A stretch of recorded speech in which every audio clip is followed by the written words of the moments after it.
Tom Brennan first noticed the behavior 3 days after bringing Max home from the county shelter.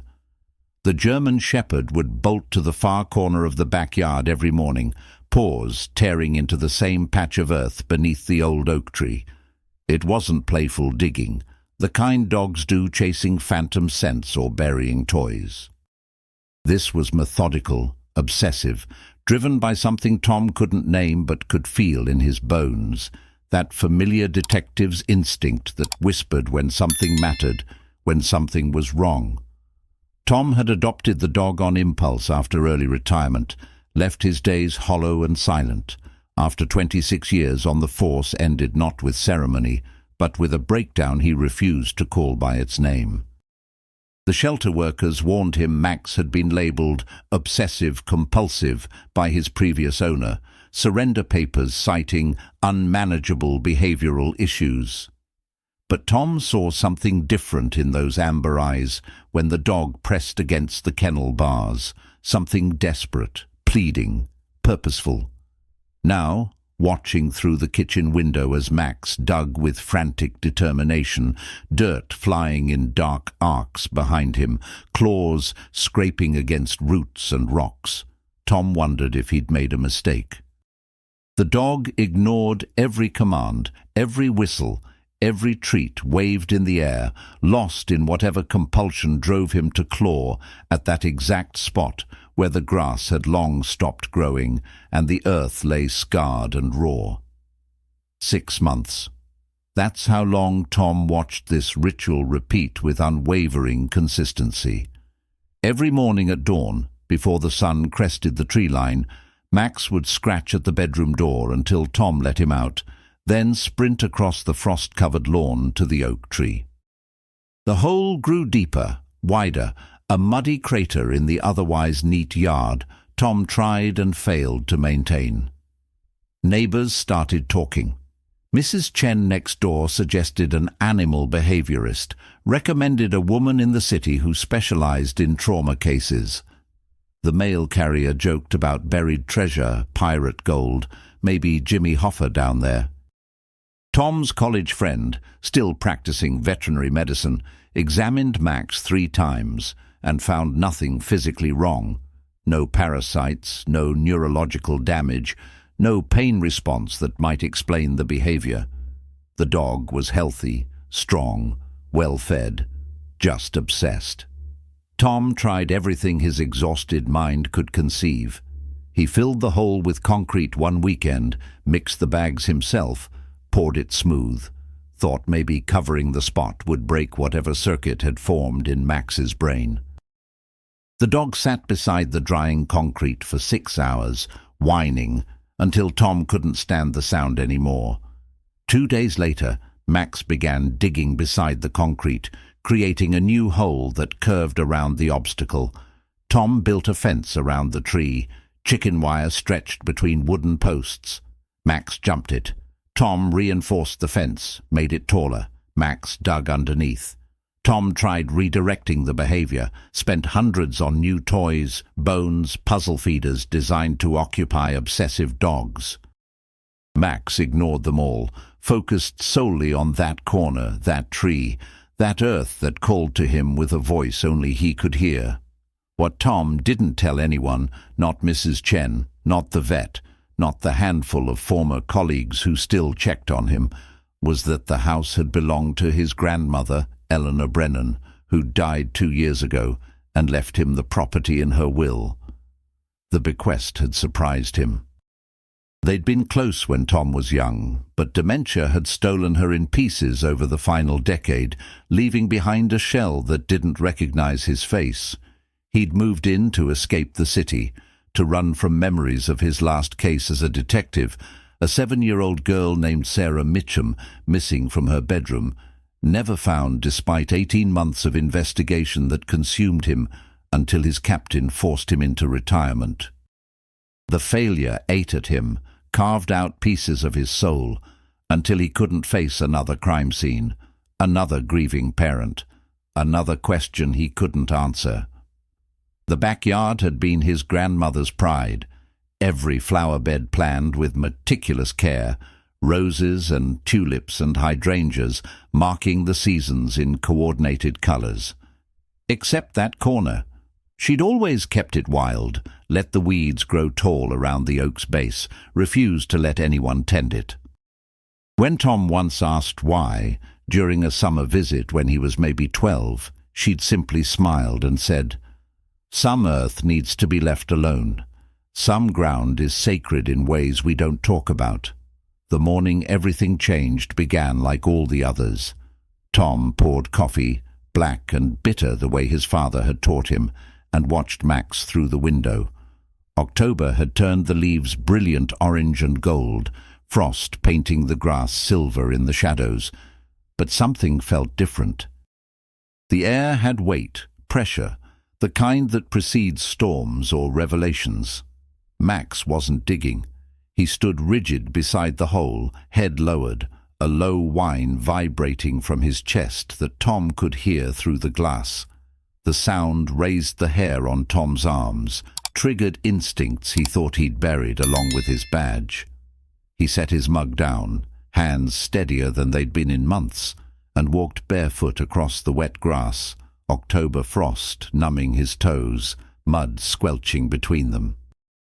Make sure to hit like and subscribe before we reveal what happens next. Tom approached the oak tree slowly, the way he'd approached crime scenes, careful not to disturb evidence before fully assessing the situation. Max turned to look at him, and Tom swore the dog's expression held understanding, relief, as if he'd been waiting for this exact moment. Tom knelt at the hole's edge, nearly 4 feet deep now, walls smooth from months of excavation, and looked down into darkness that seemed deeper than geometry allowed. At the bottom, barely visible beneath a thin layer of disturbed soil, something pale caught the morning light. Tom's detective brain ignited before he could stop it, synapses firing in patterns he'd tried to forget. Not bone. Thank God, not bone. He'd seen enough skeletons to recognize the specific white of human remains, and this wasn't that. He dropped to his knees, ignoring the mud soaking through his pajama pants, and reached down, fingers brushing away dirt with the careful precision of archaeological excavation. The texture was wrong for anything natural. His hands touched fabric, rotted and stained but unmistakable.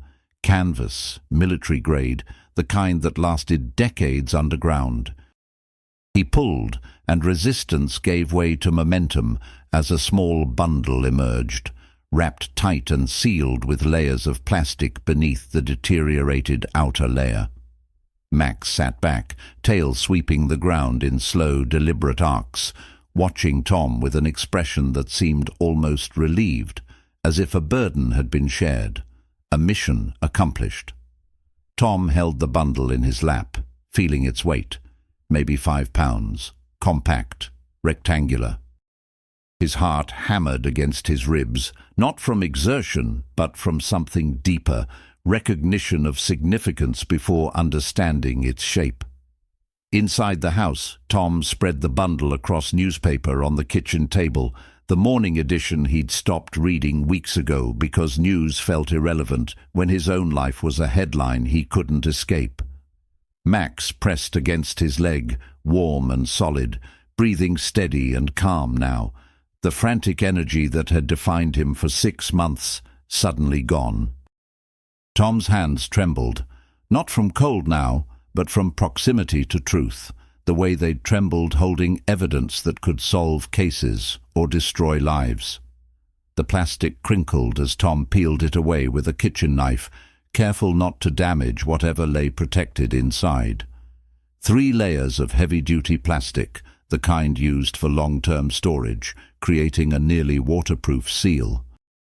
Beneath it, a metal lockbox, old-fashioned, the kind his grandmother's generation used for important papers before safety deposit boxes and digital clouds. The metal had oxidized but held its integrity, corners sharp, surface etched with decorative scrollwork from a different era. No lock, just a rusted latch that gave way with minimal effort, metal squealing softly.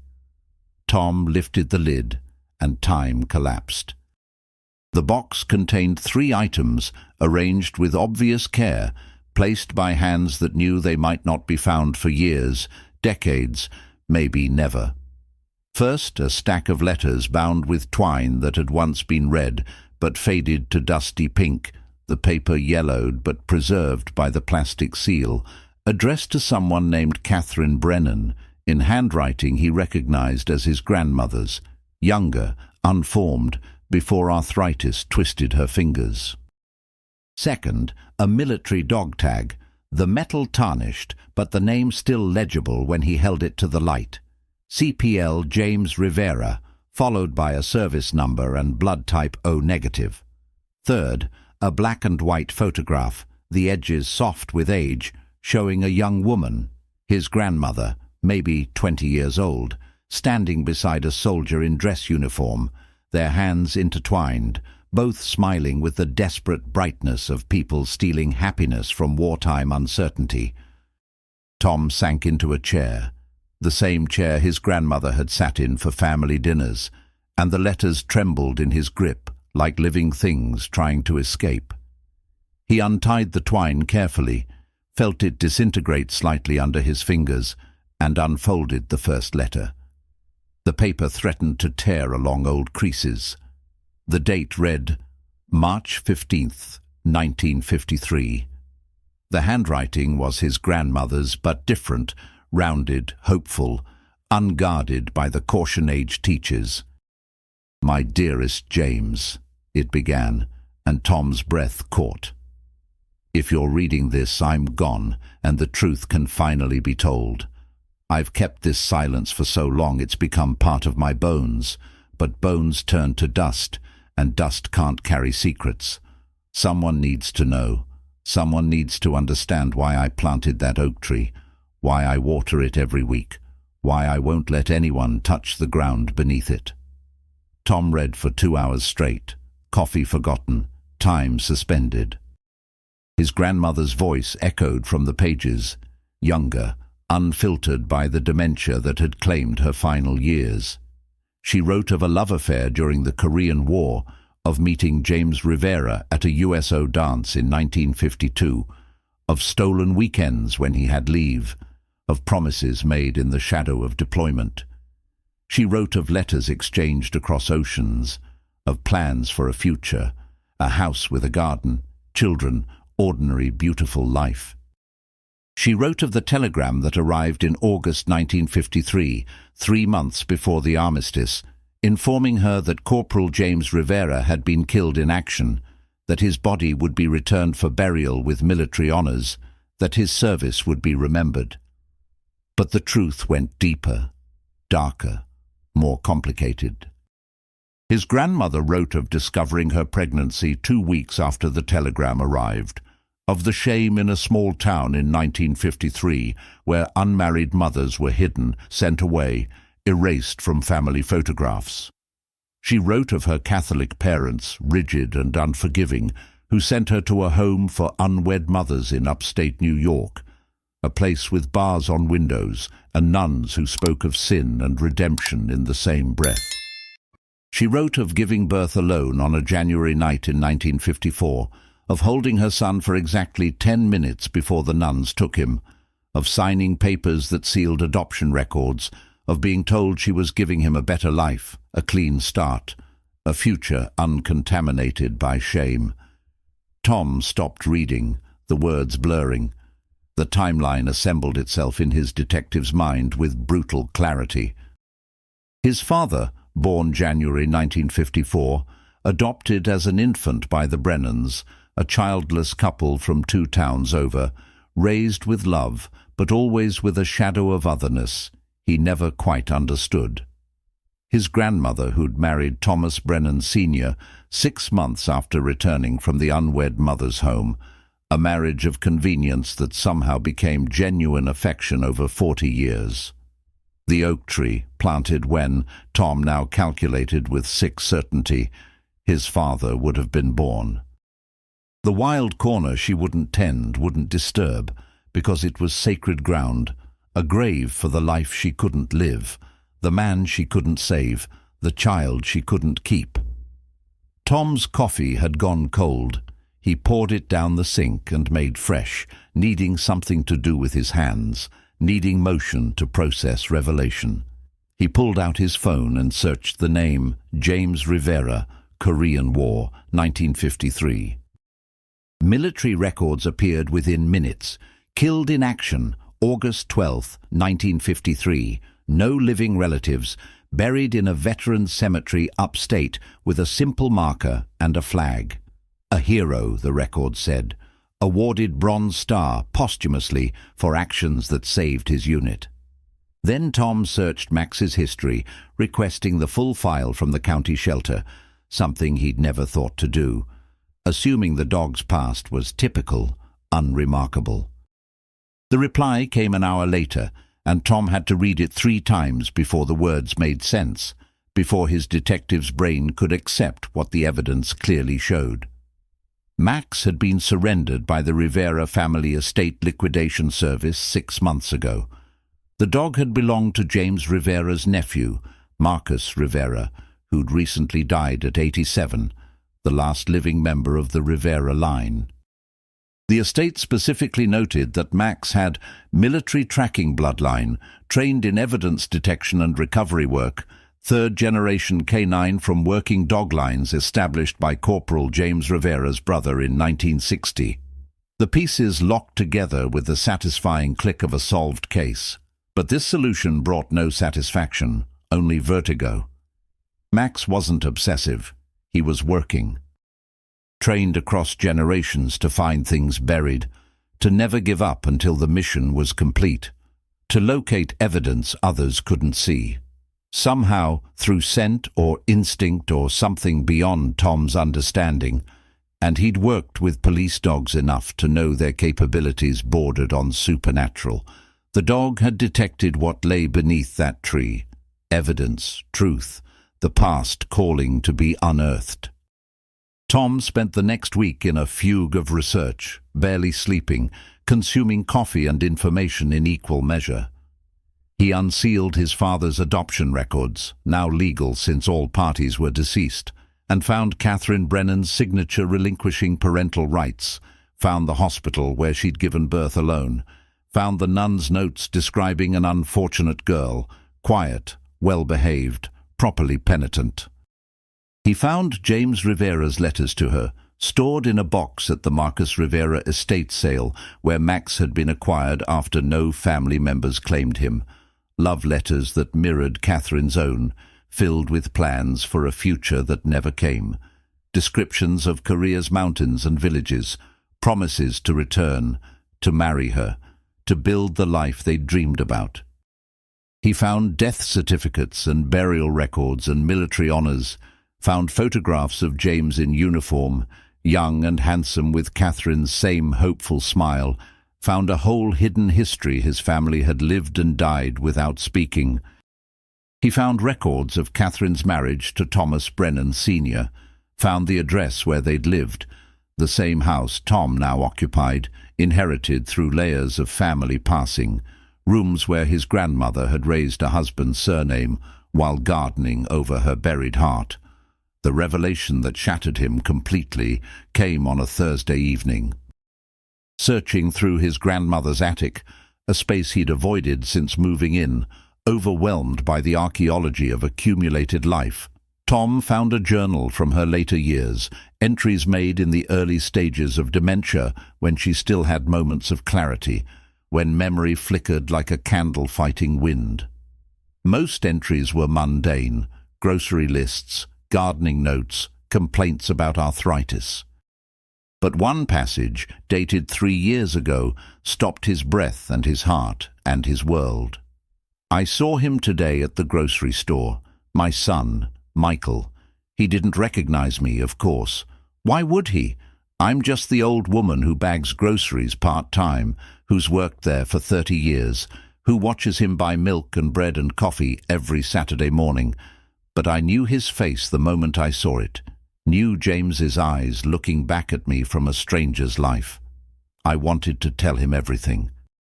I wanted to say I'm sorry. I wanted to say I never forgot, not one day, not 1 hour. I wanted to say I've loved him from a distance measured in secrets and shame and choices that weren't really choices at all. But some truths are buried too deep, and maybe they should stay that way. Maybe he's happier not knowing his mother worked as a cashier in his town for 30 years, watching him grow, seeing him marry, meeting his son Tom when he was just a baby, loving them both from edges and shadows, never able to claim them. I planted roses in my garden that bloomed the same color as the blanket they wrapped him in before they took him from my arms. Blue roses. Impossible roses. I've spent 50 years trying to grow the impossible. Tom sat on the attic floor, surrounded by dust and revelation and the accumulated grief of generations, and understood the weight his grandmother had carried. She hadn't just moved to this town randomly. She'd followed her son, had been present at Tom's baseball games in the bleachers he never noticed, at his high school graduation in the crowd he never scanned. At family gatherings she engineered reasons to attend through church committees and volunteer work, always in the background, always watching her son and grandson from the edges, never able to claim them, never able to say the words that would shatter the careful fiction of normalcy.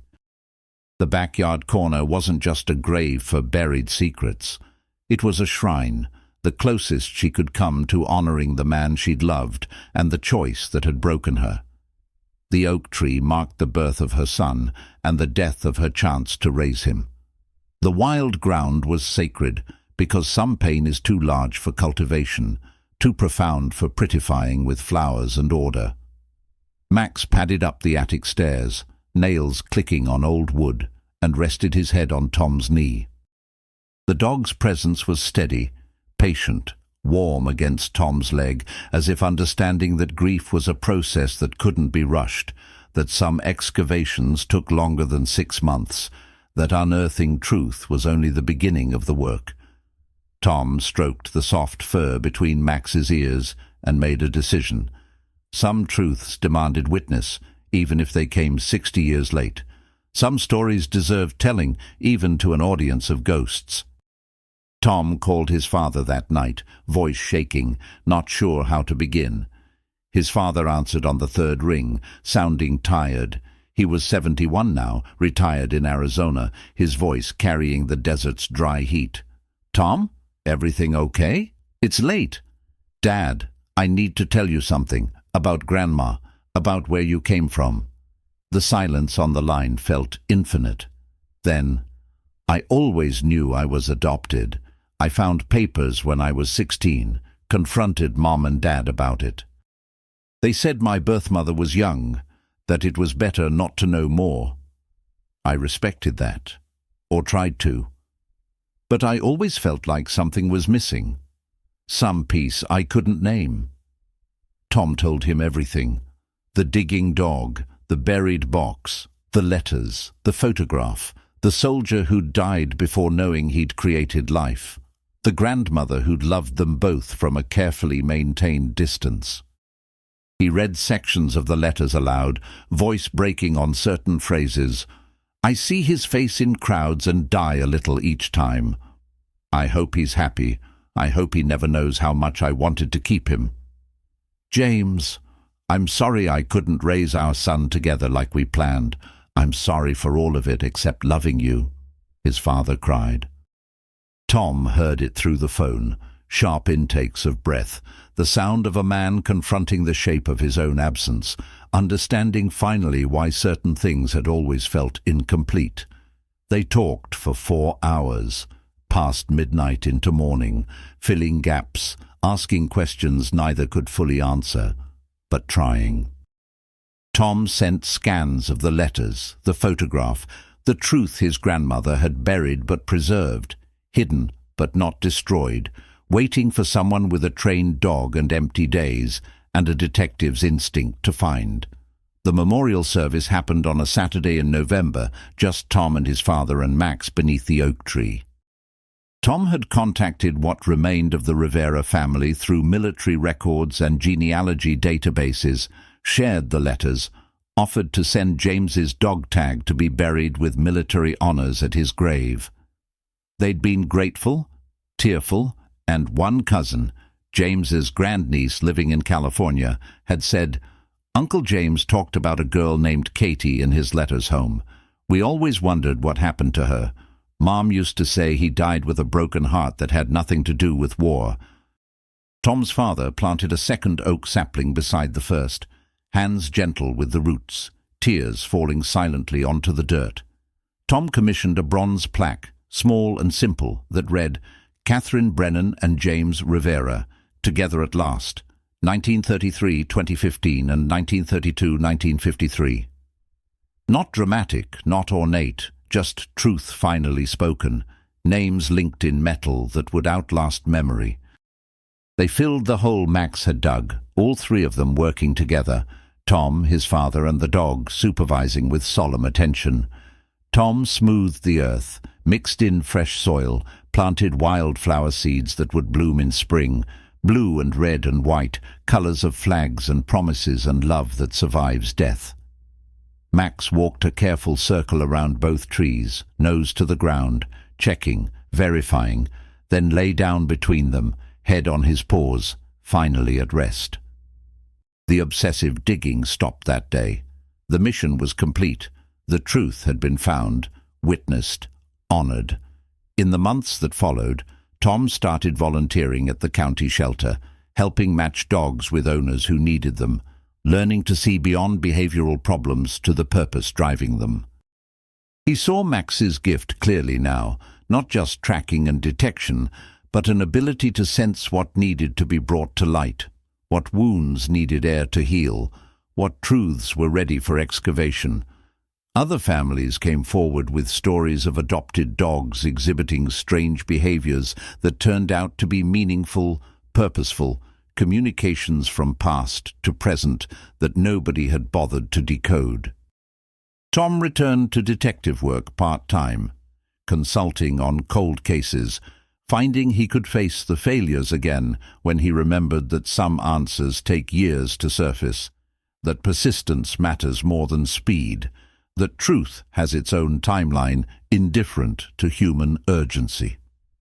Max came to the office, became a beloved fixture, and more than once, Tom noticed the dog's attention fixing on a particular file box or drawer with that same focused intensity he'd shown in the backyard.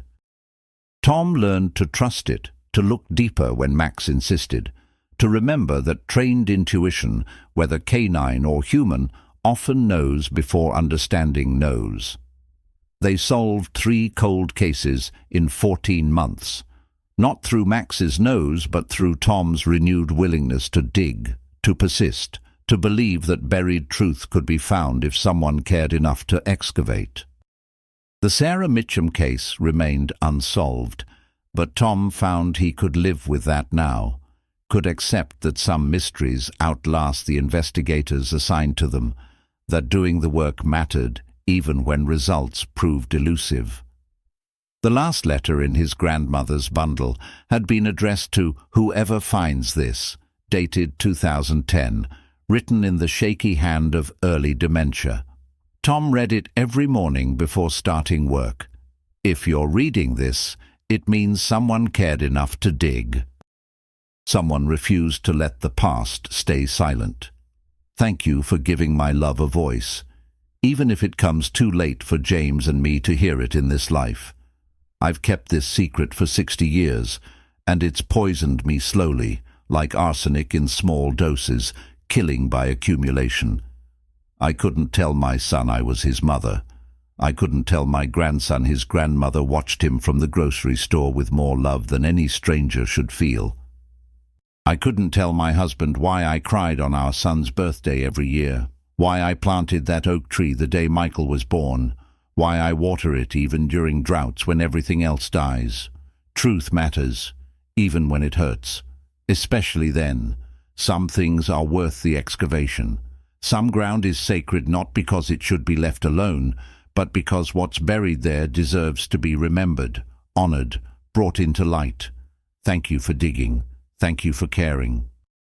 Thank you for giving James and our son and me a story that finally has an ending, or maybe a beginning, depending on how you look at it. Bless you, whoever you are. Bless the hands that moved the earth. Bless the heart that wanted to know. Tom built a bench beneath the twin oaks, commissioned from a local craftsman who used reclaimed wood and carved James and Catherine's initials into the backrest, where hands would touch them every time someone sat down. A place to rest and remember that love persists beyond silence, beyond shame, beyond death, beyond the boundaries of single lifetimes. His father visited 4 times a year, always staying a week, and they would sit on that bench in the evenings, both men quiet, comfortable in the shared knowledge that family isn't just blood or law, or the stories we're told. It's also the secrets we keep and the courage it takes to unbury them. Max aged gracefully, grey claiming his muzzle first, then spreading to his chest and paws. His eyes remained sharp, watchful, always seeking what needed to be found. On warm evenings, Tom would sit on the bench with a book, and Max would patrol the yard, checking corners, maintaining his vigil even though the mission was complete. Some habits run deeper than training, rooted in purpose that transcends individual tasks.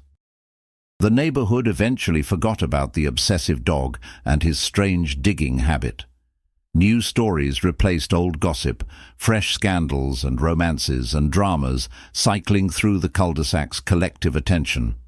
But Tom never forgot.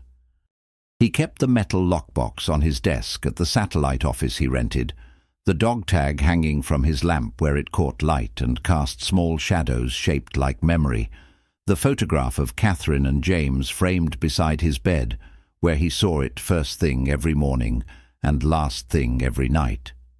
Reminders that the past speaks if we're willing to listen, that animals know things we've forgotten to notice, that 6 months of digging can unearth 60 years of silence. Max lived to be 14, passing peacefully in his sleep beneath the oak trees he'd worked so hard to honor. Tom found him one morning in late spring, lying in his favorite spot between the trees, surrounded by blooming wildflowers, his body still warm but his spirit already gone, mission fully accomplished. Tom buried him there, in the wild corner his grandmother had kept sacred, beside the truths he'd been trained to find. The plaque was simple. Max, who knew what mattered, 2011-2025. Good boy, mission complete. Tom still walks the backyard each morning, coffee in hand, watching the wildflowers grow thick around the 3 graves, 2 oaks and 1 loyal dog, all keepers of secrets, all proof that some missions transcend a single lifetime. He thinks about purpose, about the way trauma can be transformed into calling, about how sometimes the thing we think is broken is actually the thing trying to heal us, about how obsession and dedication differ only in outcome and understanding. The grocery store where his grandmother worked for 30 years closed and became a pharmacy, and Tom makes a point to shop there weekly, walking the aisles she walked, standing where she stood watching her son and grandson, trying to feel what she felt during those stolen moments of witnessing. He plants blue roses every year in the front garden, the impossible roses she spent 50 years cultivating, and has finally figured out the precise soil pH and light conditions to make them bloom. On quiet mornings when the light hits just right, Tom swears he can still see Max's shadow, circling the trees, checking the perimeter, making sure the truth stays visible, making sure love stays remembered, making sure nothing important stays buried forever.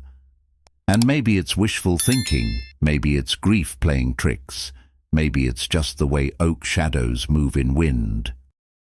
But Tom chooses to believe in it anyway, the way his grandmother believed in impossible roses, the way Max believed in missions that made no sense, until suddenly they made all the sense in the world.